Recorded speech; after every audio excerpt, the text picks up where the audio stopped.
আমি তো শুরু করছি চটপটি ব্যবসা এই 98 থেকে।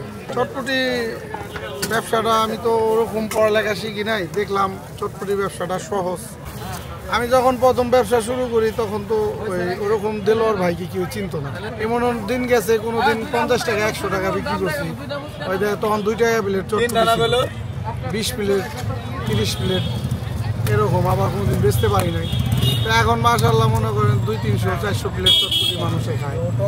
এখন আমার বর্তমানে 2টা দোকান, একটা হলো ওই যে ক্রীড়া সংস্থা, জেলা ক্রীড়া সংস্থার সামনে, ওই দোকানে আপনার 4 জন লোক কাজ করে, এখানেও 4 জন লোক কাজ করে, মোট 8 জন লোক এখন কাজ করে এই প্রতিষ্ঠানে। গোপন একটা রেসিপি আছে, আমি যে মশলাটা তৈরি করি এটা হলো 12-14 পদের মশলা দিয়ে চটপটি মশলা তৈরি করি।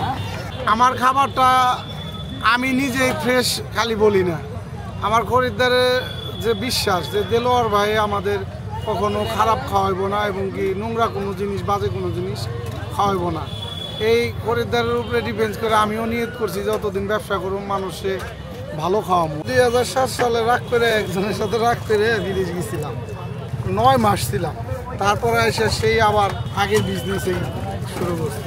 দেলোয়ার ভাই চটপটিতে এখন একটা ব্র্যান্ড, মানুষে চিনে, মানুষের মুখে মুখে দেলোয়ার ভাইয়ের চটপটি খাবো।